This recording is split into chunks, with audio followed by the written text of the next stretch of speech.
We are starting again for the next lecture of ECAT MDCAT 2024 और हम जो है वो सेकेंड ईयर केमिस्ट्री में फर्स्ट चैप्टर डिस्कस कर रहे थे एज़ पर PMDC सिलेबस। तो उसके अंदर हमने ग्रुप ट्रेंड्स हम पढ़ रहे थे और 2 क्लासें हम ग्रुप ट्रेंड्स पर पहले कर चुके हैं, ठीक है। So this is the final lecture which I am going to give on that is group trends. So हमने काफ़ी सारे ट्रेंड डिस्कस किए हैं और they are the most important things in aptitude test कि आपको ट्रेंड्स पता होने चाहिए टॉप से बॉटम, लेफ्ट से राइट के। और एक फेवरेट क्वेश्चन होते हैं MCQs के लिए आज से एग्जामिनर के लिए एप्टीट्यूड टेस्ट प्रिपरेशंस के अंदर। तो बहुत सारे ट्रेंड डिस्कस किए थे। फर्स्ट ट्रेंड हमने पढ़ा था, दिस वाज एटॉमिक रेडियस। तो एटॉमिक रेडियस का एक ट्रेंड हमने पढ़ा था। सेकंड फिर हमने आयनिक रेडियस के बारे में पढ़ा था कि आयनिक रेडियस क्या होता है, कैटाइनिक एनाइनिक रेडियस। थर्ड हमने पढ़ा था आयोनाइजेशन पोटेंशियल, ठीक है। फोर्थ पढ़ा था हमने इलेक्ट्रॉन एफिनिटीएस। फिफ्थ पढ़ा था हमने इलेक्ट्रोनेगेटिविटी। सिक्स पढ़ा था हमने इलेक्ट्रोपॉजिटिविटी। सेवन्थ पढ़ा था हमने हाइड्रेशन एनर्जी। तो ये वो ट्रेंड्स हैं जो हमने बड़ी डिटेल में इसको पढ़ लिया है, काफ़ी डिटेल में। काफ़ी चीज़ें हर तरह से, हर डायमेंशन से हमने इसको देखा, इसको परखा है। और अब इसको दोबारा से पढ़ने की या उसको किसी और तरह से पढ़ने की नीड ही नहीं है हमें, ठीक है। तो बस हम आगे बढ़ेंगे, टॉपिक्स और आगे बहुत सारी चीज़ें केमिस्ट्री में जो डिस्कस करनी है थ्रू आउट द सेशन। तो नंबर 8 ट्रेंड फिर हम डिस्कस करेंगे, वो क्या है? This is the last trend, okay. देखिए, मेल्टिंग पॉइंट या फिर बॉइलिंग पॉइंट या फिर डेंसिटी या फिर हार्डनेस, ये सारे इंटरकनेक्टेड टर्मिनोलॉजीज़ हैं, ये सारे कनेक्टेड बातें हैं। Melting point, boiling point, density, hardness, और इनके ट्रेंड्स भी सेम हैं। हम उनको एक साथ पढ़ लेते हैं, ठीक है। अलग अलग करके हम इनको नहीं पढ़ते, एक साथ पढ़ लिया जाता है, चूँकि इन सब के अंदर ट्रेंड, इन सब के अंदर कॉन्सेप्ट, लॉजिक सब कुछ सेम है, ठीक है। तो एक एक करके देख लेते हैं। अच्छा, MP जो मैं लिख रहा हूँ, this is actually melting point, ठीक है। तो MP तो हमारे पास जो लिखा हुआ है, ये हमारे पास लिखा हुआ है मेल्टिंग पॉइंट। तो मेल्टिंग पॉइंट किस टेम्परेचर को कहा जाता है? What is melting point? Yes, solid starts converting into liquid. Yes, well done, this is the thing कि वो टेम्परेचर जिस पर एक सॉलिड जो है वो लिक्विड में कन्वर्ट होना स्टार्ट हो जाता है, that is called melting point. और ये कांस्टेंट टेम्परेचर होता है, हर एक सब्सटेंस के लिए डिफरेंट होता है। तो हर एक एलिमेंट जाहिर सी बात है मेल्ट हो सकता है, अगर वो सॉलिड है तो लिक्विड में कन्वर्ट हो सकता है, मेल्ट हो सकता है। तो हर एक एलिमेंट की कोई ना कोई मेल्टिंग पॉइंट होती है, ठीक है। तो दिस इज़ मेल्टिंग पॉइंट, जैसे कि हम कहते हैं आइस की मेल्टिंग पॉइंट 0 डिग्री सेंटीग्रेड है। Now let's discuss about boiling point. तो बॉइलिंग पॉइंट किसे कहा जाता है? What is boiling point?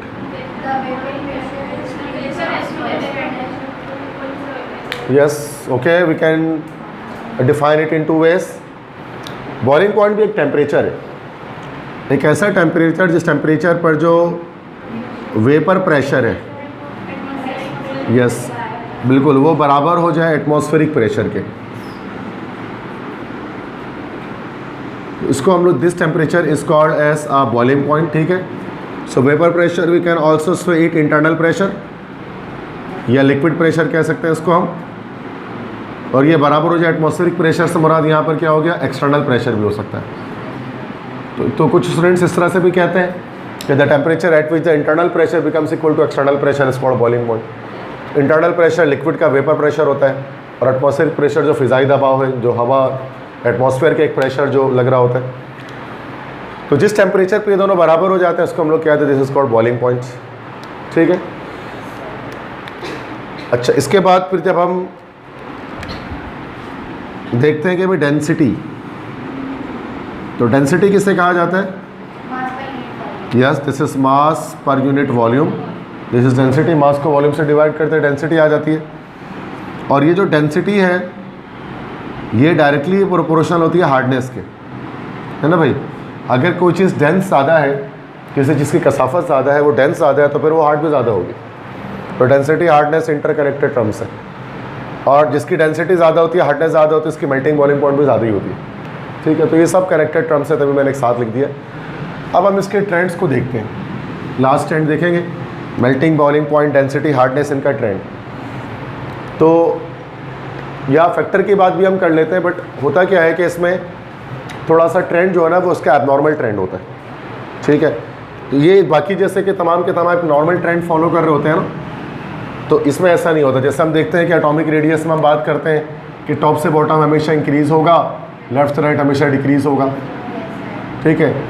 इसी तरह से सेम आयनिक रेडियस के लिए टॉप से बॉटम इंक्रीज़ होगा, लेफ्ट से राइट डिक्रीज़ होगा। आयनाइजेशन पोटेंशियल ये और ये तीनों टॉप से बॉटम डिक्रीज़ होंगे, लेफ्ट से राइट इंक्रीज़ होंगे। इलेक्ट्रोपॉजिटिविटी टॉप से बॉटम डिक्रीज़ इंक्रीज़ होगा और लेफ्ट से राइट डिक्रीज़ होगा। हाइड्रेशन एनर्जी टॉप से बॉटम डिक्रीज़ होगा, लेफ्ट से राइट इंक्रीज़ होगा।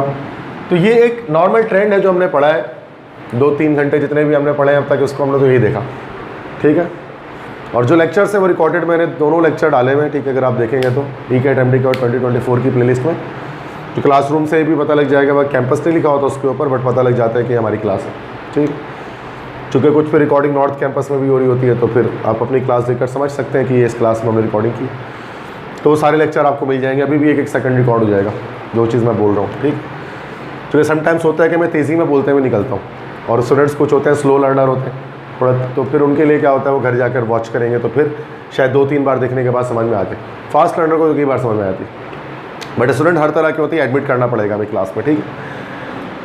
ओके, सो जी मेल्टिंग बॉइलिंग पॉइंट का ट्रेंड ऐसा नहीं है, इसका एक एबनॉर्मल ट्रेंड है, ठीक है। तो इसका बड़ा एक एबनॉर्मल सा ट्रेंड है। एबनॉर्मल ट्रेंड किस लिहाज से? इस लिहाज से कहा जाएगा कि जब हम एस ब्लॉक की बात करें तो यहाँ ट्रेंड कुछ और होता है, पी ब्लॉक में ट्रेंड कुछ और होता है, ठीक है। लाइक जब हम एस ब्लॉक की बात करते हैं, पहले एस ब्लॉक की बात कर लेते हैं, मतलब ग्रुप 1A और ग्रुप 2A की बात कर लेते हैं। इसके अंदर क्या होता है कि जब हम टॉप से बॉटम आते हैं तो ये हमारे पास क्या हो रहा होता है भाई, ये हमारे पास डिक्रीज़ हो रहा होता है मेल्टिंग बॉइलिंग पॉइंट, और लेफ्ट से राइट जाने में इंक्रीज़ हो रहा होता है। रीज़न भी बताऊंगा अभी क्यों, ठीक है ना। जैसे अगर क्वेश्चन आ जाए कि which has highest boiling point, बताएं कि इनमें किसके हाईएस्ट मेल्टिंग पॉइंट कह लेते हैं, किसकी हाईएस्ट मेल्टिंग पॉइंट है। मैंने तो ऑप्शन ही नहीं दिया अभी, इट डिपेंड्स अपॉन ऑप्शन, ठीक है। मैं ऑप्शन चेंज कर देता हूँ, okay. Sodium, potassium, rubidium, caesium. अब तो लिथियम ही नहीं, अब बताइए। अब सोडियम, ठीक है ना। तो चॉइस वाला क्वेश्चन होता है, तो डायरेक्ट आप आंसर नहीं दे सकते। एक ही सवाल में मैं 100 MCQ ऑप्शन निकाल सकता हूँ इसके अंदर, ठीक है। तो नाउ इट इज़ सोडियम, ठीक है, चूँकि it has the smallest size. अच्छा, अगर मैं ये 2 एलिमेंट इस तरह से लिख दूँ कि लाइक लिथियम लिख दिया, दूसरा मैंने बेरिलियम लिख दिया, तीसरा मैंने सोडियम लिख दिया, चौथा मैंने मैग्नीशियम लिख दिया। अब इसमें बताइए हाईएस्ट मेल्टिंग पॉइंट किसकी होगी? तो सारे बच गए तो बचेगा क्या? सारे तो नहीं बता सकते आप, यस। ओके, फंस गया। Lithium belongs to group 1A, beryllium belongs to group 2A, this is again 1A, this is again 2A। मतलब 1A को तो हम हटा देते हैं क्योंकि लेफ्ट से राइट इंक्रीज हो रहा है ना, तो या तो बेरिलियम या तो मैग्नीशियम। अब पता है टॉप से बॉटम डिक्रीज हो रहा होता तो जो ऊपर वाला है, तो beryllium is the correct answer, B, ठीक है।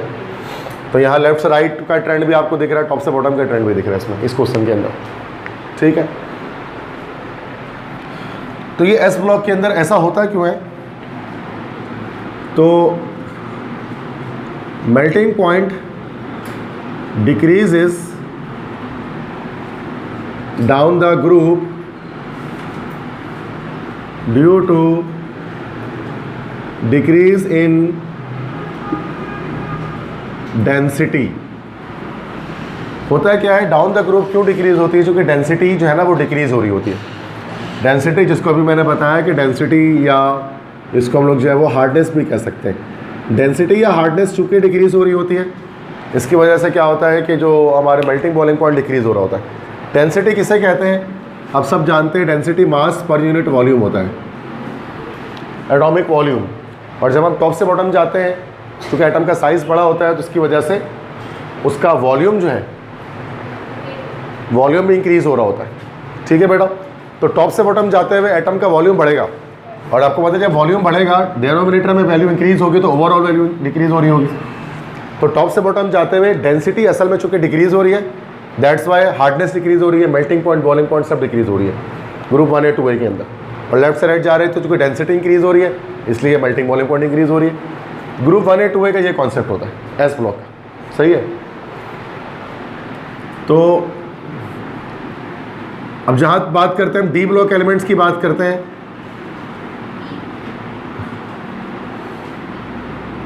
पी की भी बात करेंगे वैसे डी ब्लॉक का भी, अगरचे हमारा चैप्टर डी ब्लॉक पर नहीं है बट वैसे बता देता हूँ, आगे हम इसको दोबारा पढ़ेंगे डी ब्लॉक में।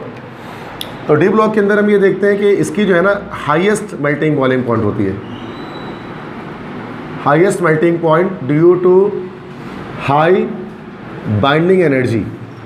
एक टॉपिक हम लोग पढ़ेंगे आगे जाकर बाइंडिंग एनर्जी का, तो वहाँ मैं बताऊँगा क्या चीज़ होती है। तो जो डी ब्लॉक एलिमेंट्स होते हैं ना उनके अंदर बाइंडिंग एनर्जी डी इलेक्ट्रॉन्स की वजह से, डी सब शेल के इलेक्ट्रॉन्स की वजह से बहुत ज़्यादा होती है। इसी वजह से डी ब्लॉक एलिमेंट्स की जो हम कह सकते हैं मेल्टिंग पॉइंट, बॉइलिंग पॉइंट वो सबसे हाईएस्ट होती है तमाम एलिमेंट्स के अंदर। एस ब्लॉक, पी ब्लॉक सबसे कंपेयर कर दें तो डी ब्लॉक की हमेशा ज़्यादा होती है, इंक्रीमेंट में होती है। अब जैसे कि हाईएस्ट मेल्टिंग पॉइंट किस मेटल का है, क्वेश्चन अगर इस तरह से आ जाए,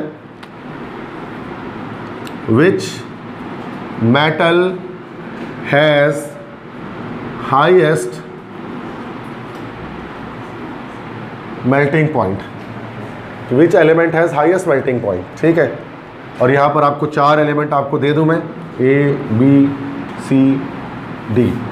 एक दे दूँ आपको मैं मैग्नीशियम, एक दे दूँ मैं आपको लाइक एल्यूमिनियम, एक दे दूँ आपको लेड, और एक दे दूँ आपको W मतलब टंगस्टन।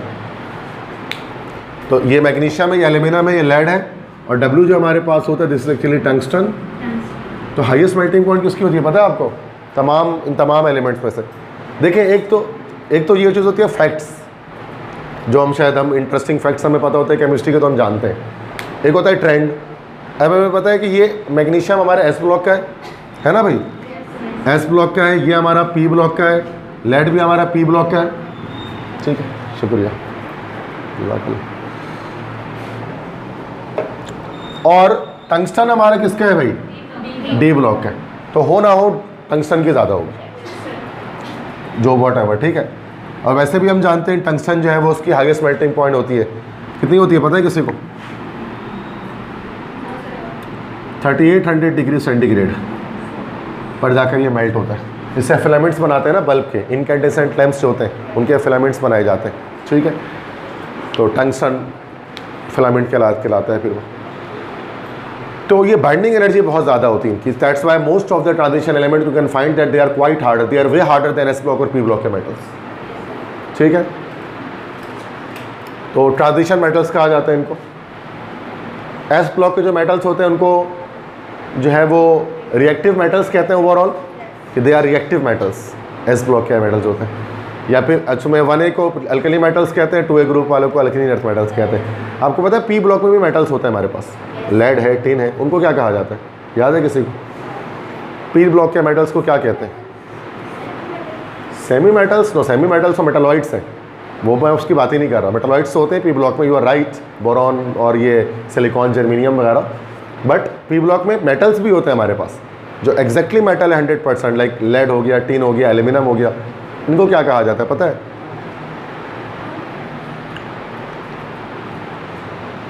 जैसे कि क्वेश्चन आ गया, एलिमेंट्स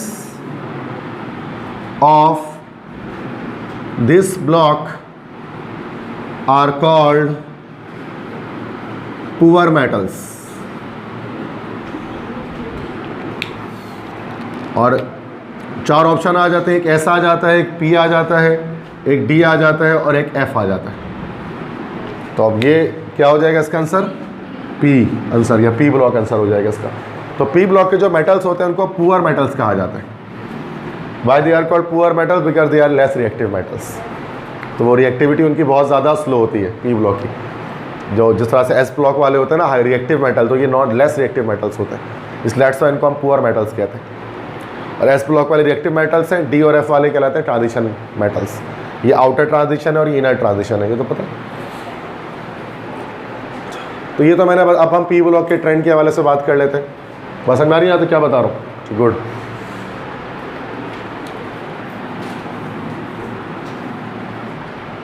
इस तरह एमसीक्यूज़ की भी ध्यान में रखें, क्या क्या चीज़ें बन सकती हैं, हर टॉपिक के अंदर से क्या आ सकता है, तो हमें याद रखना है। पी ब्लॉक, अब जब हम पी ब्लॉक की बात करते हैं, लाइक ग्रुप पी ब्लॉक से मुराद ग्रुप 3A से लेकर ग्रुप 3A से लेकर ग्रुप 8A तक से जब हम बात करते हैं,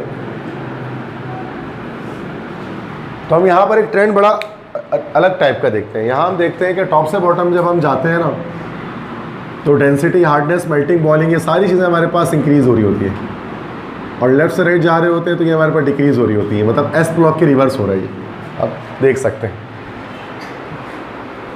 ठीक है, तो अब ऐसा क्यों हो रहा है मैं बताता हूँ, पहले एक एमसीक्यूज़ करते हैं, उसके बाद बात करते हैं। क्वेश्चन जैसे कि आ गया, which has highest melting point, इनमें से किसकी मेल्टिंग पॉइंट हमारे पास हाईएस्ट होगी, और 4 ऑप्शन लिख लेता हूँ। First boron, next carbon, C nitrogen, D oxygen. किसकी मेल्टिंग पॉइंट हाईएस्ट होगी? बोरॉन की होगी, बिल्कुल। देखो रिवर्स ट्रेंड चल रहा है, जो लेफ्ट साइड पे, चूंकि लेफ्ट से राइट डिक्रीज हो रही है, तो बोरॉन की हमारे पास हाईएस्ट मेल्टिंग पॉइंट है। ठीक है, इसी तरह से टॉप से बॉटम के ट्रेंड देख लेते हैं कि which has highest melting point again,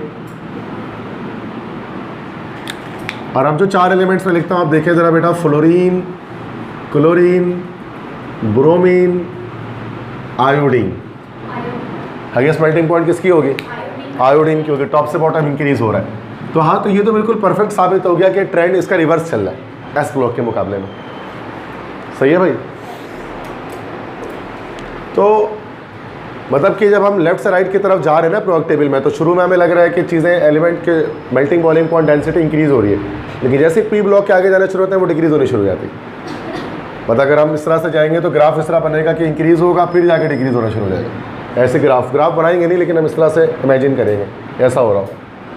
अब क्यों हो रहा होगा, सवाल ये पैदा होता है। सबसे मेन क्वेश्चन यही है, तो वाई है ना। साइंस का तो यही मकसद है, जब हम पढ़ें, फिजिक्स पढ़ें, केमिस्ट्री पढ़ें, बायो पढ़ें, मैथ्स पढ़ें, कि वाई इट हैपन्स। और वाई का जवाब अगर आपको नहीं मिल पा रहा तो उसका मतलब आप साइंस पढ़ ही नहीं, इसके बाद आपको कॉन्सेप्ट भी क्लियर नहीं हो रहे। आंसर लग जाना सब कुछ नहीं होता, हमें वाई का जवाब चाहना चाहिए होता है कि भाई ऐसा क्यों हो रहा है। अगर इसका बढ़ रहा था तो चले सर समझ में आ गया कि भाई क्यों इसका ट्रेंड है, इसमें भी तो कोई रीज़न होगी ना ख़ास। अब यहाँ पर हम डेंसिटी की बात नहीं करते, ठीक है। तो फिर क्या बात होती है, it is due to inter molecular force. यहाँ पर जो मेन बात करते हैं हम लोग इंट्रामॉलिक्यूलर फोर्स की बात करते हैं, इंट्रामॉलिक्यूलर अट्रैक्शन की बात करते हैं, वैन डर वाल अट्रैक्शन की बात करते हैं।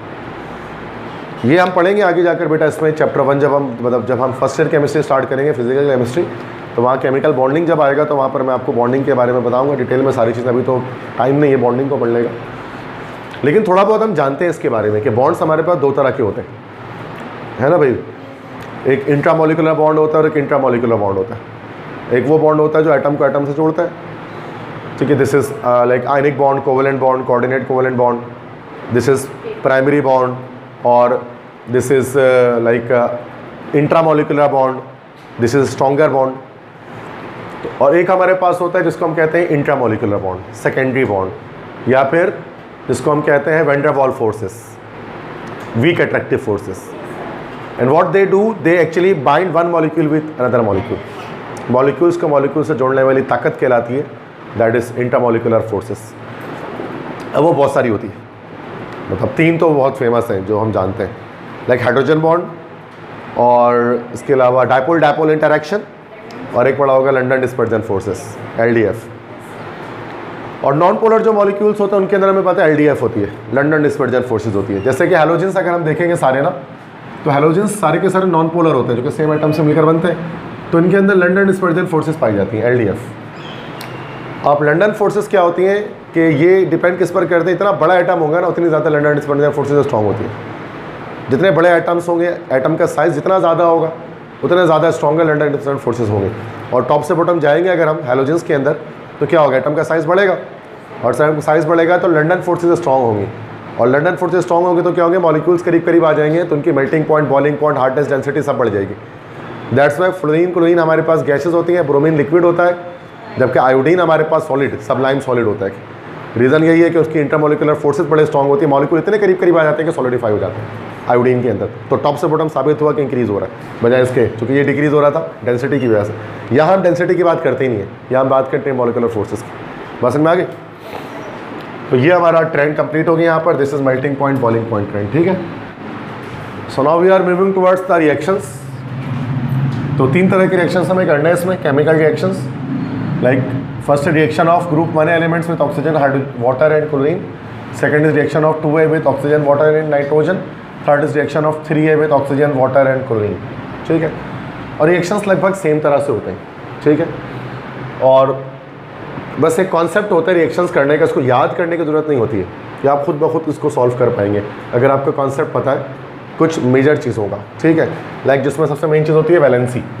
अगर आपको वैलेंसी के कॉन्सेप्ट अगर आपको पता है तो then it is not very much difficult for you to solve any equation, any chemical equation. और अगर आपको वैलेंसी के बारे में आइडिया नहीं है तो फिर आप हर एक इक्वेशन को क्रैम अप करेंगे, उसको याद करने की कोशिश करेंगे। तो हर वो स्टूडेंट इक्वेशंस को याद करते हैं जिनको वैलेंसी नहीं पता होती है, और उनको वैलेंसी पता होती है वो खुद ही इक्वेशन बना लेते हैं, ठीक है। तो देखते हैं किस तरह से करते हैं इस काम को। तो ये रिएक्शंस लिखे हुए। तो 1A ग्रुप के एलिमेंट के रिएक्शन ऑक्सीजन, वाटर और क्लोरीन से करना है। तो पहले हम फर्स्ट से स्टार्ट करते हैं, मतलब 1A ग्रुप के रिएक्शंस को हम डिस्कस करेंगे, ठीक है। तो 1A ग्रुप के रिएक्शंस माने मतलब अल्कली मेटल्स के रिएक्शंस करेंगे। इसके अंदर हमारे पास आ जाएगा like lithium, sodium, potassium, rubidium, caesium and francium. इन सब के रिएक्शंस को पढ़ेंगे। इसमें से फ्रेंशियम हम नहीं पढ़ते अक्सर, क्योंकि रेयर है, मैंने बताया था रेडियो एक्टिव है, तो फ्रेंशियम की बात हम करते भी नहीं है। कभी फ्रेंशियम की केमिस्ट्री आपने नहीं पढ़ी होगी, क्योंकि नीचे जो एलिमेंट्स होते हैं ना सबसे एंड वाले, वो सारे रेडियो एक्टिव होते हैं, उनकी प्रॉपर्टीज़ बहुत वेरी करती हैं अपने रेस्पेक्टिव ग्रुप से, तो उनके बारे में अक्सर पढ़ा नहीं जाता, ठीक है। तो हम लिथियम से लेकर सीजियम तक ही पढ़ते हैं, इन्हीं की रिएक्शन सॉल्व करते हैं बस, और इन्हीं के बारे में बात करते हैं बस। तो सबसे पहले तो हम यहाँ पर देख लेंगे इसके अंदर reaction with oxygen, reaction with O2, और सारी का रिएक्शन ही देखते हैं, जैसे lithium, sodium, potassium, rubidium, caesium, बस यहाँ तक। और इन सब की रिएक्शंस को हम जो है बेटा ऑक्सीजन के साथ कराते हैं प्लस O2। तो ये सारे रिएक्शंस हम देख सकते हैं कि O2 के साथ हमारे पास हो रहे हैं ऑक्सीजन के साथ।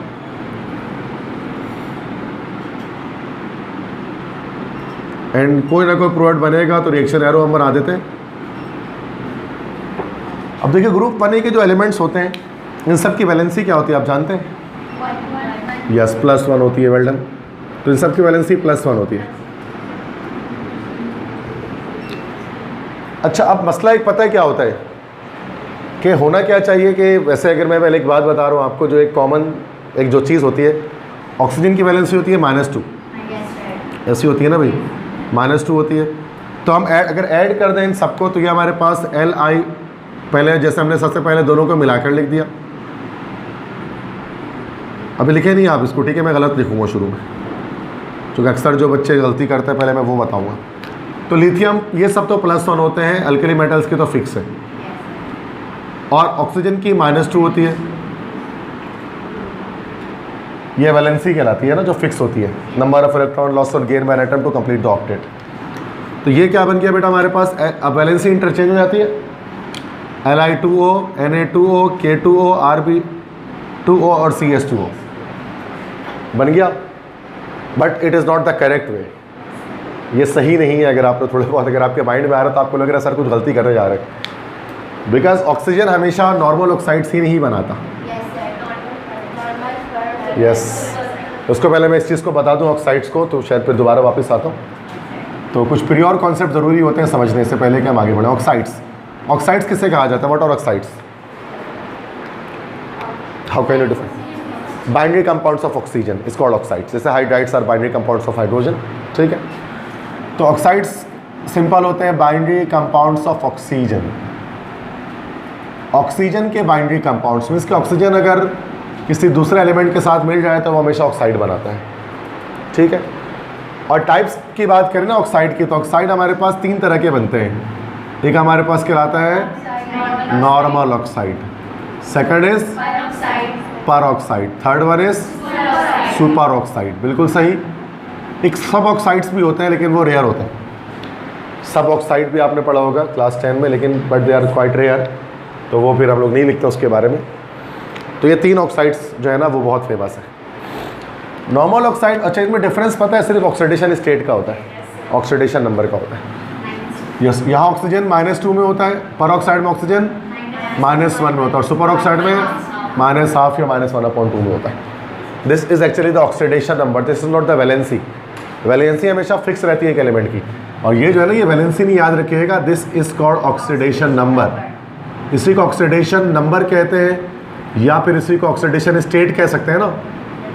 ऑक्सीडेशन नंबर या ऑक्सीडेशन स्टेट है, ये हम पढ़ते हैं फर्स्ट ईयर में इलेक्ट्रोकेमिस्ट्री के अंदर कि क्या चीज़ होती है। अभी मैं इसकी डेफिनेशन नहीं बता रहा आपको, तो बस ये ऑक्सीडेशन नंबर होती है। तो अब यहाँ पर आते हैं ना, तो ऑक्सीजन हर एलिमेंट के साथ में डिफरेंट तरह के ऑक्साइड बनाते हैं, और इसके पीछे कोई लॉजिक, कोई कॉन्सेप्ट नहीं कि कौन सा बना लेगा, ये आपको याद करना पड़ता है। दिस इज़ मेमोराइजेशन, ये मेमोरी पावर की बात है आपकी, ठीक है। तो ये कोई तरीका नहीं है कि हम इसे पहचान सकें। मैंने भी याद किया, मैं आपको भी याद ही कराऊंगा, ठीक है।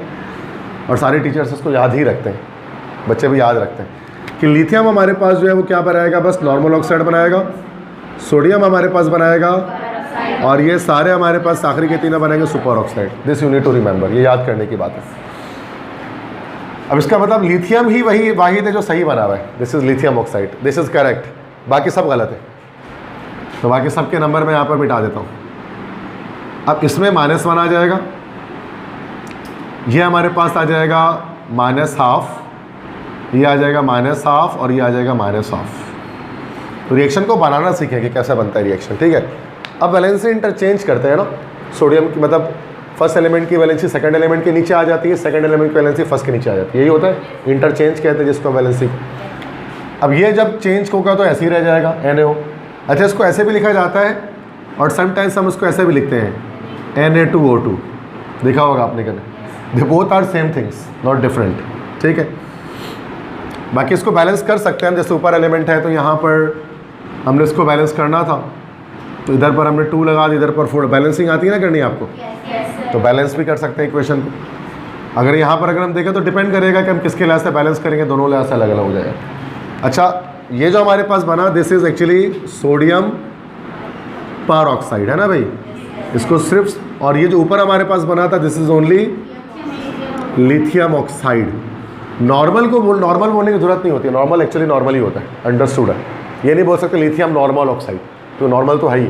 हाँ, जो एब नॉर्मल होगा उसको बोलेंगे, सही ना भाई।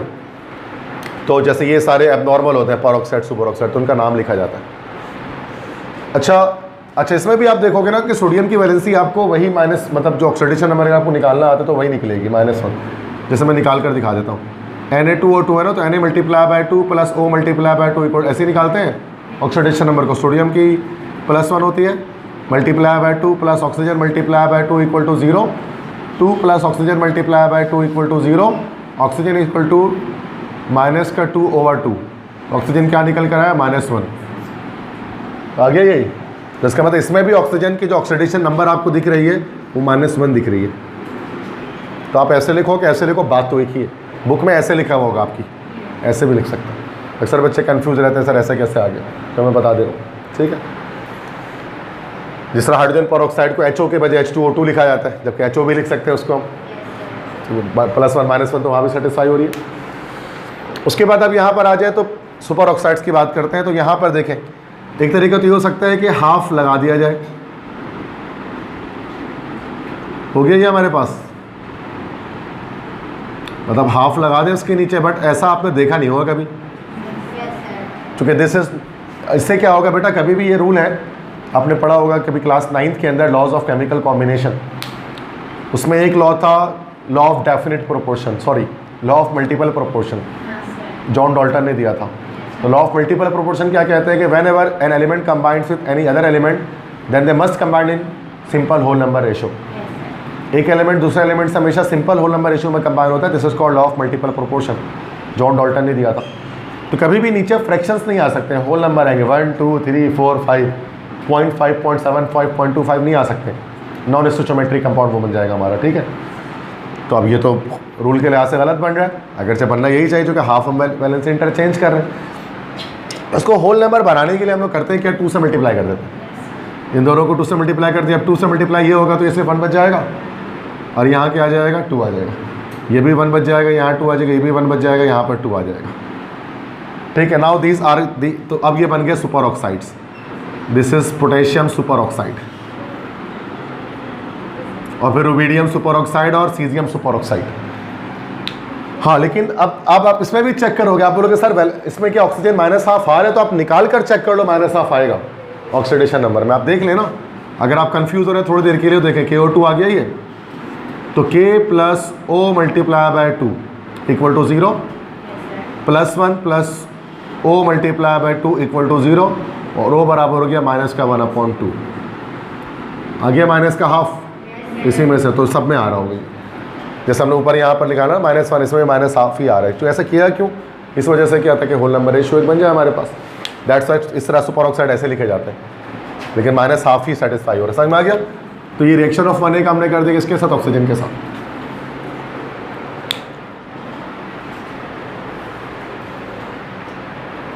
अच्छा, मैं पहले ऑक्सीजन से सारे करा देता हूँ, ठीक है ना, फिर सारे वाटर से, फिर सारे क्लोरीन से करा देते हैं। आई थिंक ये बेटर होगा, ज़्यादा जल्दी भी हो जाएगा और कॉन्सेप्ट भी अच्छा मिलेगा। तो अब मैं 2A ग्रुप का रिएक्शन जो है ऑक्सीजन के साथ करा देता हूँ, ठीक है। तो 2A ग्रुप के लिहाज से कराते हैं, तो देख लें reaction of 2A with oxygen. अब 2A में आपको पता है beryllium, magnesium, calcium, strontium, barium, radium नहीं लिखेंगे, रेडियो एक्टिव है, उसके बारे में बात होगी नहीं ना, आपसे सवाल करेंगे कभी, ठीक है। रेडियो एक्टिव है, बस ये पता होना चाहिए लास्ट का एलिमेंट। फ्रांशियम भी रेडियो एक्टिव है, और हमारा जो है वो रेडियम भी रेडियो एक्टिव है, ठीक है। और रेडियम तो फर्स्ट रेडियो एक्टिव एलिमेंट था जो डिस्कवर हुआ, मैडम क्यूरी ने डिस्कवर किया था रेडियम, तो बहुत मशहूर है। अब इन सबको ऑक्सीजन से रिएक्शन करा देते हैं, एडिशन रिएक्शन हो जाएगी दोबारा से इसके अंदर, कंबस्टन कह सकते हैं इसको हम। तो ये असल में कंबस्टन ही हो रही है, जब भी ऑक्सीजन से रिएक्शन होता है किसी चीज़ का, तो एक बड़ी बेसिक नॉलेज होती है, वो जलना शुरू हो जाता है, कंबस्टन हो जाती है उसकी। तो ये सब कंबस्टन ही की रिएक्शंस कर रहे हैं हम लोग, ठीक है। ये रिएक्शंस तो बैलेंस थे ऑलरेडी ना, तो हमने इसको बैलेंस नहीं किया। अब देखो इसके अंदर क्या याद रखना है कि हमारे पास जो बेरिलियम, मैग्नीशियम, कैल्शियम, ये तीनों हमारे पास कौन सा ऑक्साइड बनाते हैं, नॉर्मल। और स्ट्रोंशियम, बेरियम हमारे पास कौन से का बनाते हैं बेटा, सुपर ऑक्साइड। सुपर ऑक्साइड कोई नहीं बनाता 2A ग्रुप के अंदर, ये आपको याद रखना पड़ेगा। ये मैं फिर बता रहा हूँ, मेमोराइजेशन है, हर चीज़ के पीछे वाई बताता हूँ, लेकिन जब नहीं बताता तो उसके मतलब कि ये प्रैक्टिकली वेरीफाइड होती हैं चीज़ें, ये इनको याद करना पड़ता है, ठीक है। आप गूगल भी करेंगे तो आप शायद कोई इतना कॉन्सेप्ट नहीं निकाल पाए इस चीज़ का कि ऐसा क्यों हो रहा है, ठीक है। तो इसको याद रख लें, ज़्यादा चीज़ें नहीं याद करने की, एक चैप्टर में 2-3 ही बातें होती हैं, तो हम रट्टा मारते, फुल रट्टा जिसको हम बोलते हैं, लेकिन 2 से 3 ही चीज़ें होती हैं, बाकी सब कॉन्सेप्ट होता है बराबर। वो अलग बात है, बच्चों को लगता है सब रट्टा है, लेकिन ऐसा नहीं है। तो यहाँ पर अगर आप आएंगे तो इसमें आप देखो सिंपल बना लेते हैं वही चीज़ें, मतलब भी पहले ऐड कर लेते हैं, तरीका होता है ना एक, वो तरीका फॉलो करते हैं, ठीक है। ऐड कर लिया, उसके बाद हमें पता है कि 2A ग्रुप की जो वैलेंसी सबकी कितनी होती है भाई, +2 होती है, राइट। सो दैट्स +2, सब में +2 लगा दिया। अब चूंकि हमें एक चीज़ पता है कि ये नॉर्मल ऑक्साइड से शुरू के 3, तो -2 लगा दिया। और ये इसमें हमने क्या कर दिया बेटा, इसमें हमने लगा दिया -1, यस राइट। सो नाउ अब हम इंटरचेंज कर लेते हैं वैलेंसी को, सामने कंपाउंड्स आने शुरू हो जाएंगे। ये तो कट गए, ये भी कट गए, ये भी कट गए, कुछ भी नहीं आया, सेम होता तो कट कैंसिल आउट हो जाते हैं। हाँ, ये आ जाएगा SrO2 और BaO2। इसके बाद हम वैलेंसी जो है वो मिटा देते हैं, वैलेंसी का काम बस यहीं तक होता है, इसके अलावा वैलेंसी को हम मिटा देते हैं कि इसका ज़रूरत ही नहीं रही इसकी, क्योंकि हमारा कंपाउंड बन गया। तो ये हमारे पास तो नॉर्मल ऑक्साइड बने, beryllium oxide, magnesium oxide, calcium oxide. ये हमारे पास पर ऑक्साइड बन गया, स्ट्रोंशियम पर ऑक्साइड और बेरियम पर ऑक्साइड, ठीक है। बाकी बैलेंसिंग आपको आती है, बैलेंस आप कर सकते हैं। तो ये जो नेम्स है इसके, ये तो नॉर्मल नाम इसको हम देते हैं, सबके नाम simple, beryllium oxide, magnesium oxide, calcium oxide, strontium oxide, barium oxide. B A is actually barium, ये नाम आपको पता होना चाहिए। ये बी ए बेरियम होता है और बी हमारे पास क्या होता है, दिस इज बेरिलियम। तो दोनों नाम में एक जैसे लग रहे होते हैं, बेरियम बेरिलियम एक ही ग्रुप के होते हैं। तो इसको हम बेटा मांगे, कार, स्कूटर, बाप, राज, इस तरह से याद रखते हैं ना, इसकी निमोनिक्स से होती हैं। वैसे न्यू एप्टीट्यूड में तो इतना पढ़ लेते हैं कि हमें डायरेक्ट नाम से beryllium, magnesium, calcium, strontium, barium ऐसे याद होना चाहिए, ठीक है, ज़्यादा बेहतर होता है। अच्छा, इसमें एक चीज़ के CaO का हम हमारे पास एक अल्टरनेट नेम भी आपको पता है, कैल्शियम ऑक्साइड तो है, yes yes, this is called lime. Lime भी कहते हैं उसी को कहा जाता है क्विक लाइम, यस राइट। तो इसका एक अलग से नेम होता है, मशहूर कंपाउंड है क्विक लाइम, चूना जिसको हम लोग कहते हैं, ठीक है। अब हम कर लेते हैं reaction of 3A with oxygen. समझ में आ रही बात यहाँ तक? ठीक है। तो देखो रिएक्शंस बड़े मज़ेदार होते हैं, आपको करना आना चाहिए, लेकिन हाउ टू फॉर्म, कितने सारे रिएक्शन कर रहे हैं बच्चे, इसमें परेशान रहते हैं, पता नहीं रिएक्शन आ गया अब क्या होगा, अब तो हम परेशान हो जाएंगे। तो ऐसा नहीं होना चाहिए, सारे रिएक्शन कॉन्सेप्चुअल होते हैं, सबके, एक में भी नहीं बोलूँगा कि यार कॉन्सेप्ट नहीं है। Reaction of 3A with oxygen, 3A group में सबके नहीं कराते, बोरॉन, एल्यूमिनियम, बस ये 2 की करा देते हैं। इसमें बस नॉर्मल ऑक्साइड ही बनाते हैं सारे, इसमें कोई पर ऑक्साइड सुपर ऑक्साइड को कॉन्सेप्ट नहीं होता है, इसमें सब नॉर्मल ऑक्साइड बनेंगे। तो B+O2, दूसरा Al+O2, तो ये मैंने बता दी कि नॉर्मल ऑक्साइड बनाएंगे, ठीक है सारे। तो बस सिंपल है। 3A ग्रुप की वैलेंसी कितनी होती है बच्चों? यस, वेल डन, +3 होती है। तो बना लेते हैं बस, ये तो खुद भी बना सकते हैं आप। BO हो गया, ALO हो गया, दिस इज +3 -2 +3 -2, तो ये हो गया हमारा B2O3, ये हो गया Al2O3, ऑक्साइड्स बन गए। समझ में आ गया, सारा ऑक्सीजन सिलेक्शन कंप्लीट हो। कैपिटल B हमारे पास सिर्फ अकेला B होता है, दिस इज बोरॉन, मेटालॉइड होता है ये, है ना। तो this is actually boron oxide and this is simple aluminium oxide.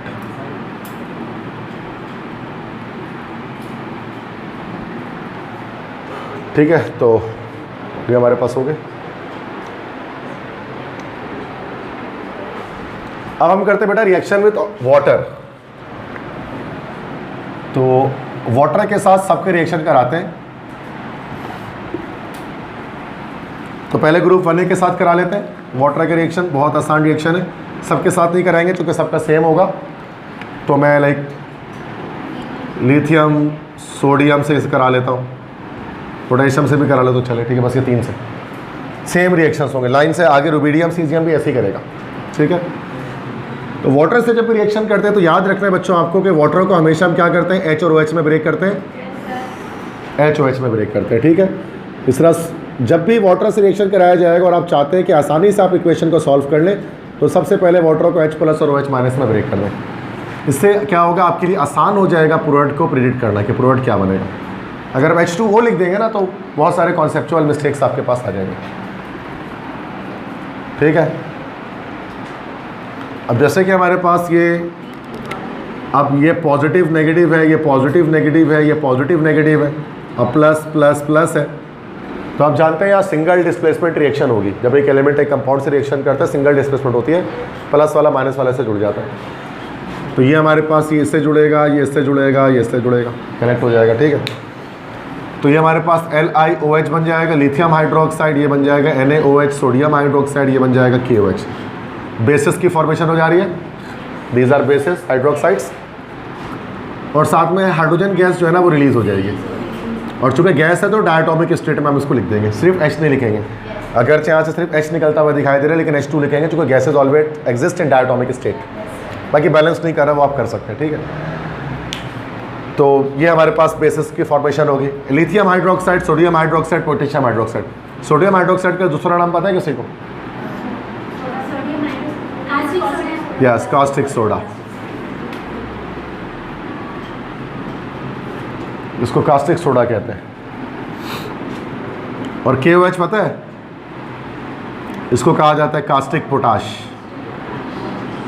ये कास्टिक पोटाश होता है, क्योंकि वो कास्टिक सोडा है तो ये कास्टिक पोटाश है। वो सोडियम से सोडा है, पोटाश से पोटेशियम हो गया, ठीक है। और एक होता है लूनर कास्टिक, वो क्या होता है? लूनर कास्टिक, चले बताएं। लूनर कास्टिक किसे कहते हैं? एक और होता है फॉर्मूला जिसके नाम है कास्टिक आता है, लूनर कास्टिक। पता है किसी को? तुक्का मार रहे हो? ये कौन सा कंपाउंड होता है? देखते चेक करते हैं आपकी नॉलेज केमिस्ट्री। नहीं पता? Nobody nose?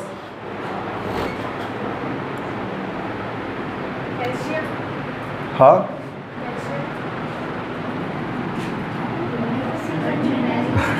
चलो कोशिश करते हैं उसको निकाल लेने की एक चीज़ इस तरह से। लूनर से निकाल, देखो जरा, लूनर, लूनर का जो वर्ड है, लूनर के मतलब होते हैं चांद। और यस, अब चांद है ना, और चांद से निकला है वर्ड चांदी, और चांदी कहा जाता है सिल्वर को। सिल्वर का सिंबल होता है Ag, तो सिल्वर नाइट्रेट वो कंपाउंड होता है जिसको हम लोग कहते हैं लूनर कास्टिक। AgNO3 होता है ना। तो ऐसे ही ध्यान में लूनर से याद रख लेना इसको, हम तो ऐसे ही खींच खाच के निकाल लेते हैं नाम किसी चीज़ का। तो ये 1A ग्रुप के एलिमेंट्स का रिएक्शन हमारे पास हुआ, इनके साथ तो हाइड्रोक्साइड्स बने, बेस बने। तो ये सारे जो हमारे पास बने दे आर बेसिस। अल्कली भी कह सकते हैं इनको, that's why they are called alkali metals because they are base former, when they are dissolved in water they form base. ये मैंने आपको फर्स्ट क्लास में बता दिया था। नाउ आते हैं ग्रुप 2A की तरफ। सेम अच्छा रिएक्टिविटी होगी, ज़्यादा नहीं, कुछ रिएक्शंस कर लेते हैं। बेरिलियम कर लेते हैं, मैग्नीशियम, कैल्शियम, बस ये 3 का करते हैं, स्ट्रोंशियम बेरियम नहीं कर रहे। तो वाटर के साथ बेरिलियम का रिएक्शन, मैग्नीशियम का रिएक्शन वाटर के साथ, और कैल्शियम का रिएक्शन वाटर के साथ।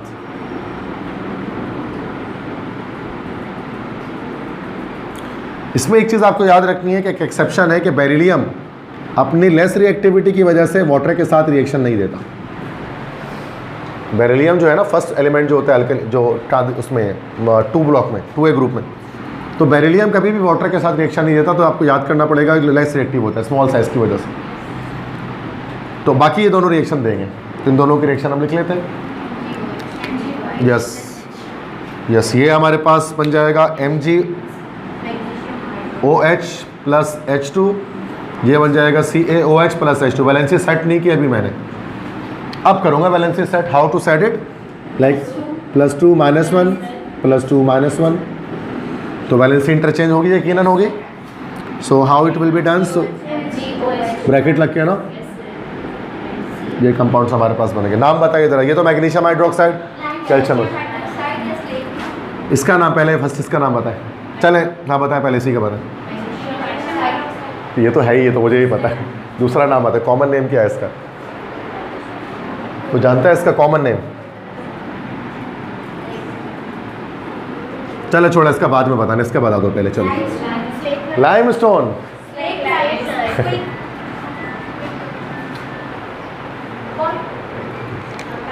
जिंक पाउडर, ओहो, CaOCl2 होता है। चलो मैं आपको बता देता हूँ, एक सेकंड। ये भी बड़े कन्फ्यूजन है इस चीज़ के अंदर। देखो, कैल्शियम बेस्ड जो कंपाउंड होता है ना, जिसमें कैल्शियम होता है, तो उनके साथ लाइम लग रहा होता है अक्सर। और कैल्शियम के 3 कंपाउंड्स हैं जिनके साथ लाइम आते हैं, एक CaO, एक CaOH ट्वाइस, और एक CaCO3। सबसे जो मेन चीज़ जो ज़मीन के अंदर से निकल जाती है वो CaCO3 होती है, कैल्शियम कार्बोनेट। डायरेक्टली मिनरल है ये, ज़मीन से निकल जाता है, ठीक है। This is called limestone. ये लाइमस्टोन होता है, इसी को हम लोग कहते हैं मार्बल। इसी को कहा जाता है संगमरमर, है ना भाई। इसी को हम लोग कह सकते हैं चौक। यही चीज़ हमारे पास कहलाती है मिनरल फॉर्म में कैल्साइट। इसी को हम लोग बोलते हैं एक और फॉर्म में एरेगोनाइट। ये सारी एक ही चीज़ है, कैल्शियम कार्बोनेट, अलग अलग पॉलीमॉर्फ्स हैं इसके। तो कैल्साइट, एरेगोनाइट, चौक, संगमरमर, मार्बल, लाइमस्टोन, ये सब यही है। चूने का पत्थर उर्दू में कह सकते हैं। एक और नाम दे देते, चूने का पत्थर। जो नाम आप इसमें अलग अलग नामों से सुना होगा आपने इसको ज़िंदगी में। ये सब कैल्शियम कार्बोनेट है, CaCO3। ये सब डायरेक्टली निकलता है, और इसको जब हीट कर दें ना, इसकी थर्मल डिकम्पोजिशन कर दें हाई टेम्परेचर पे, तो फिर ये कन्वर्ट हो जाते हैं CO में। Now this will be called as quicklime. इसको क्विक लाइम कहा जाता है, इसको सिर्फ चूना हम लोग कहते हैं, ये चूना कहलाता है जो किया जाता है कैल्शियम ऑक्साइड। अच्छा, उसको इसी चूने को, इसी कैल्शियम ऑक्साइड को अगर पानी में डाल दें तो हाईली एक्सोथर्मिक रिएक्शन टाइप का होता है, बुलबुले फटते हैं ना, धुआं निकल रहा होता है, देखा है कभी? तो ये, और वो बन जाता है कैल्शियम हाइड्रोक्साइड, ठीक है। यस, इसको कहा जाता है, या तो हम कह सकते हैं स्लैक लाइम, या इसको हम लोग एक और नाम कहते हैं लाइम वाटर, या इसको एक और नाम देते हैं milk of lime, milk of lime, ठीक है। उर्दू में कह सकते हैं चूने का पानी, है ना भाई? तो याद रखिएगा, इसमें कन्फ्यूजन होती है, कोई लाइम सब है लेकिन अलग अलग, सब कैल्शियम बेस्ड कंपाउंड है, वो मिक्सअप हो जाते हैं जाके दिमाग में। तो ये हमारे पास स्लैक लाइम है या मिल्क ऑफ लाइम है, जो भी कहते हैं आप इसको, ठीक है, नाम मैंने बता दिया, मिल्क ऑफ लाइम। जो पान में जो चूना लगाते हैं ना, पान में चूना जो लगा होता है तो वो यही होता है, स्लैक लाइम होता है, कड़वा जो होता है, बिटर टेस्ट। अच्छा, मैग्नीशियम हाइड्रोक्साइड को क्या बोलते हैं भाई? ये तो आसान था, बस इसका नाम देखो, बस ये भी वही होता है, ये होता है मिल्क ऑफ मैग्नीशिया, मैग्नीशियम की वजह से। जैसे मिल्क ऑफ लाइम है तो ये मिल्क ऑफ मैग्नीशिया बेस होता है, ये वीक बेस है। सही है, तो ये हमने रिएक्शन करा लिया बेटा इसका 2A ग्रुप का, और यही केमिस्ट्री होती है, रिएक्शंस पढ़ना। बाकी सब तो फिजिक्स ही पढ़ रहे होते हैं केमिस्ट्री में, जब केमिस्ट्री रियल हम उस वक्त पढ़ते हैं, रिएक्शंस आते हैं, अब इसका मतलब आप केमिस्ट्री पढ़ रहे हैं, वरना वो केमिस्ट्री नहीं है, बाकी सब फिजिक्स है। केमिस्ट्री के अंदर केमिस्ट्री सिर्फ इक्वेशंस है जो फिजिक्स में नहीं होती है, जो केमिस्ट्री में पढ़नी पड़ती है आपको, एग्जैक्टली सेम। एटॉमिक स्ट्रक्चर अगर आप पढ़ रहे हैं तो यार ये तो फिजिक्स का टॉपिक है, केमिस्ट्री का थोड़ी ना है, एटॉमिक फिजिक्स है वो। इस तरह थर्मोडायनेमिक्स वगैरह पढ़ रहे होते हैं, ये सब उसके, ठीक है, देख लिया आपने।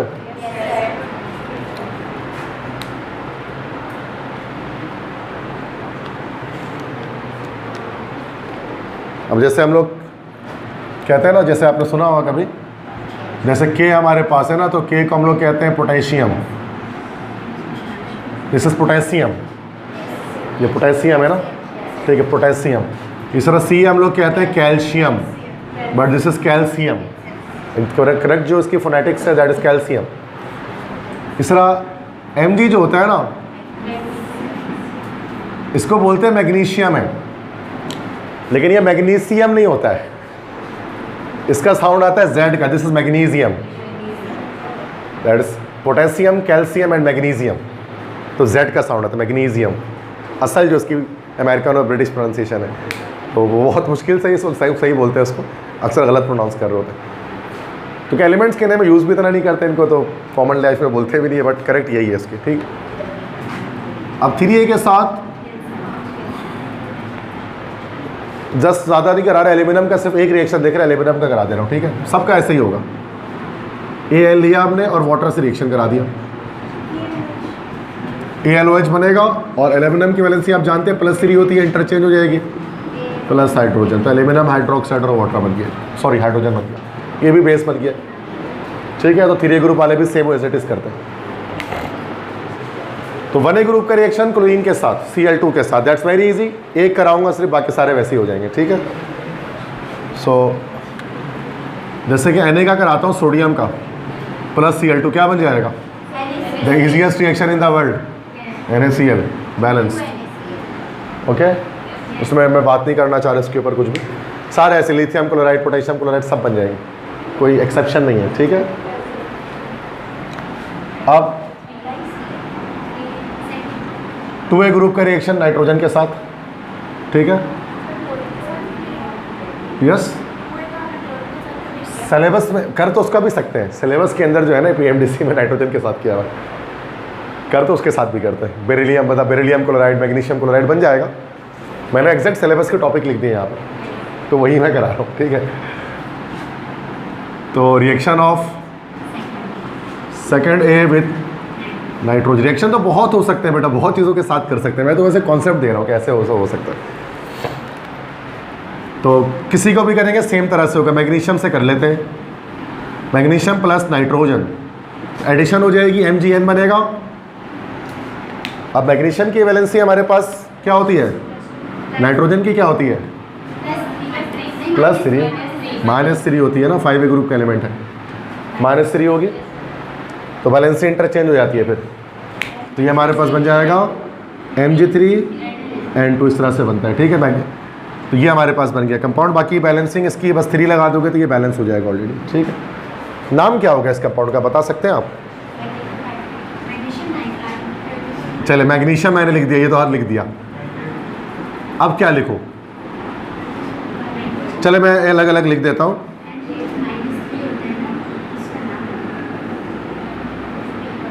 बल्कि नहीं, आप ही बताएं, मैं तो आसान हो जाएगा। मैग्नीशियम के बाद बताएं क्या होगा? Magnesium nitrate. और कोई जवाब? Nitride, yes, this girl is saying right, this is magnesium nitride. इसको मैं बता देता हूँ कैसे हो रही है, ठीक है। देखो नाइट्रोजन के साथ एक मसला है, N2 है तो नाम अलग है, N-3 है तो नाम अलग है, ठीक है। इसी तरह से NO है तो नाम अलग है, NO2 है तो नाम अलग है, NO2- है तो नाम अलग है, NO3- है तो नाम अलग है, N2O5 है तो नाम अलग है, N2O है तो नाम अलग है। ये सब नाइट्रोजन के कंपाउंड्स, रेडिकल्स, ये सब हैं इसमें, और सबका नाम अलग अलग है। और ये सब आगे फालूदा बना देते हैं इसको, तो क्या ऐसी बातें होता है ऐसा अक्सर, अब मैं भी ऐसे ही करता था जब आपके एज में था। तो N2 this is actually, this is simple nitrogen gas N2। N-3 जब भी नाइट्रोजन -3 स्टेट में कहीं पर भी होगा, this is nitride, that's why ये नाइट्राइड हो गया, मैग्नीशियम नाइट्राइड। अब सर ये तो N2 है तो नाइट्रोजन गैस है, तो ये N-3 है तो वैलेंसी इंटरचेंज हुई है। तो नाइट्रोजन जब कंबाइंड स्टेट में आता है मेटल के साथ किसी, तो नाइट्राइड लिख देते हैं, ठीक है। NO ये कंपाउंड है, गैस है। हाँ, गलत जवाब, नाइट्रिक ऑक्साइड गैस, जिसको आप कह रहे हैं नाइट्रस ऑक्साइड, ये वो ये रहा, ये दिख रहा है N2O, this is called nitrous oxide. ये भी गैस होती है, इसी को हम लोग लाफिंग गैस कहते हैं, है ना। लाफिंग गैस यही होती है, N2O। NO2 this is, yes, this is normal nitrogen dioxide gas, highly unstable molecule. NO2 minus, this ion is called nitrite. NO3 minus, that's very famous, nitrate, ये तो famous है, नाइट्रेट इसको कहते हैं। N2O5, that's dinitrogen pentaoxide।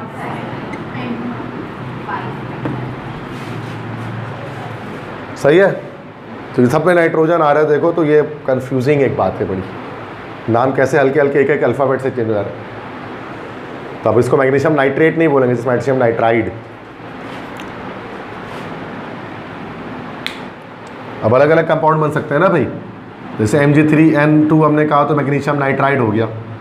इस तरह से MgNO2 अगर हमने लिखा तो ये मैग्नीशियम नाइट्राइट हो गया। इसी तरह से MgNO3 हमने ट्वाइस करके लिखा, दैट्स मैग्नीशियम नाइट्रेट हो गया। तो ये अलग अलग बन रहे हैं ना ये, और रेडिकल्स हमेशा कंबाइंड स्टेट में ही होंगे, बाकी तो सब अकेले अकेले आएंगे कंपाउंड से। इतनी केमिस्ट्री आनी चाहिए भाई, सही है। तो नेमिंग्स में भी आपको पता होना चाहिए कि उसका नाम क्या निकल रहा है। कभी कभार सेकेंड ईयर में भी ऐसे ही करते हैं ना कि complete the reaction and also write down the name of and product which is form. तो टेस्ट में आता है ना कभी ऐसा कि एंड प्रोडक्ट का नाम भी देना पड़ता है, तो आपको बताना ज़रूरी होता है, नहीं तो नंबर नहीं मिलते। नेक्स्ट है reaction of 3A with chlorine Cl2। ये वो सिंपल है, 3A ग्रुप से किसी का भी करा देते हैं रिएक्शन, एक ही चीज़ होगी, एल्यूमिनियम का करा देते हैं Al + Cl2। तो ये AlCl एल्यूमिनियम की +3 वैलेंसी नीचे चले आएगी, AlCl3, ठीक है। तो यहाँ पर हमारे पास बैलेंस कर लेंगे तो इधर 2 आ जाएगा, इधर 2 आ जाएगा, इधर 3 आ जाएगा, ये बैलेंस है। This is aluminium chloride. अच्छा ये बताएं कि ये एसिड है, बेस है या सॉल्ट है? Acid, yes, well done, right, that's bullet concept, that's Lewis acid ना। ये एसिड, ये बेस या सॉल्ट नहीं है, लेविस एसिड है। लेविस एसिड किसे कहते हैं? हाँ, इलेक्ट्रॉन पेयर एक्सेप्टर, ठीक है, बिल्कुल। तो दैट्स वाई लेविस एसिड है, गुड कॉन्सेप्ट। और राइट, सो निमोनिक्स में बता देता हूँ, उन्होंने निमोनिक्स पूछे, अक्सर बच्चों को आते होंगे निमोनिक्स, तो मैं बता देता हूँ। ग्रुप 1 के निमोनिक्स में हम लोग क्या याद करते हैं? या साली ने की रब से फरियाद।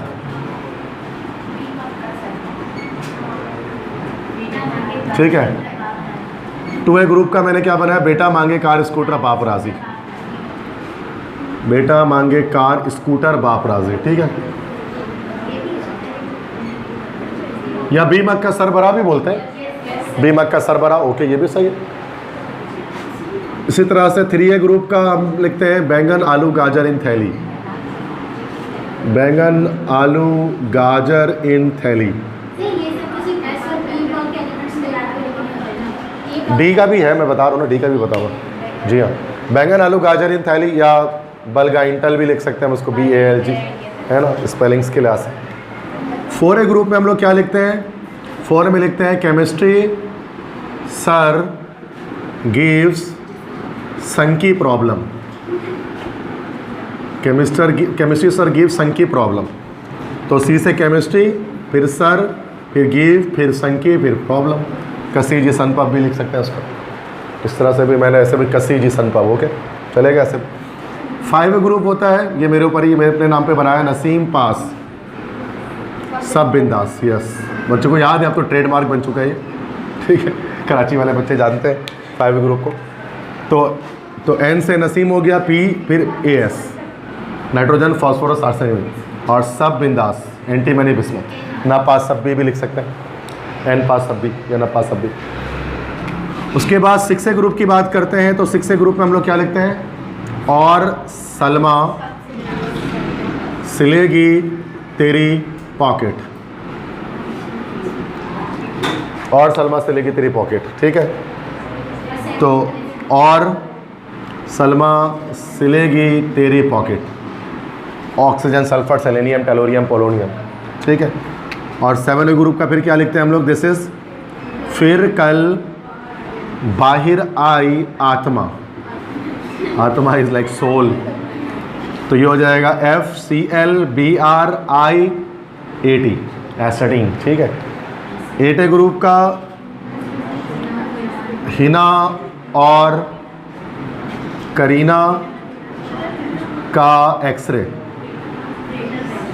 हिना और करीना का एक्सरे, ही ना हो गया, ये और हो गया, ये करीना हो गया। उसके बाद एक्सरे मतलब XC और RN, helium, neon, argon, krypton, xenon, radon. अच्छा, अब इस तरह से उन्होंने डी ब्लॉक का भी पूछा है, तो डी ब्लॉक के भी मैं आपको बता देता हूँ। डी ब्लॉक का सीक्वेंस वाइज होता है, सीरीज वाइज। अब डी ब्लॉक में हमें पता है ना, डी ब्लॉक में हमारे पास 3 सीरीज चलती है, पता है सबको, 3D, 4D, 5D। तो 3D सीरीज होता है, एक 4D सीरीज है हमारे पास, एक 5D सीरीज है। अब 3D सीरीज के लिए हम लोग याद रखते हैं साइंस टीचर वेरी क्रूल, मांगे फी कॉपरेट नहीं, copper zinc. Science teacher very cruel, मांगे फी कॉपरेट नहीं, कॉपर जिंक। अब देखो इसका किस तरह से, साइंस टीचर वेरी क्रूल, मांगे फी कॉपरेट नहीं, copper zinc. Scandium, titanium, vanadium, chromium, manganese, iron, cobalt, निकल, कॉपर, जिंक। ठीक है। 4D सीरीज को हम लोग किस तरह लिखते हैं? दिस इज यारी जरा निभाना मौत तक, रुकावटें राह में पड़े अगर कोई। यारी ज़रा निभाना मौत तक, रुकावटें राह में पड़े अगर कोई। अभी कैसे होगा? यारी ज़रा निभाना मौत तक, रुकावटें राह में पड़े अगर कोई। ज़िट्रियम, जिरकोनियम, नियोबियम, मॉर्बिडियम, टेक्नीशियम, रुथेनियम, रोहोडियम, इसके बाद palladium, silver, cadmium. 5D series का भी है। ला हफ्ता वरना, रेहान, उसामा, इरफान पिटेंगे और मारेंगे। ला हफ्ता वरना रेहान, उसामा, इरफान पिटेंगे और मारेंगे। अब इसमें कैसे, ला मतलब LA लैंथेनम, हफ्ता HFTA, वर्ना W, RE Rehan, OS Osama, IR Irfan, PT पिटेंगे, AU और मारेंगे मतलब mercury. Lanthanum, hafnium, tantalum, tungsten, rhenium, osmium, iridium, platinum, gold और इसके अलावा मर्क्यूरी। ठीक, तो ये इसके भी रिमोनिक्स है। तो सिंपल है, साइंस टीचर वेरी क्रूल, मांगे फीस कॉपरेट नहीं कॉपरेटिंग। सेकंड, उसके बाद क्या हो गया हमारा 43 जारी तरह निभाना मौत तक, रुकावटें राह में पड़े अगर कोई, और आखिरी ला हफ्ता वरना रेहान, उसामा, इरफान पिटेंगे और मारेंगे। That simple.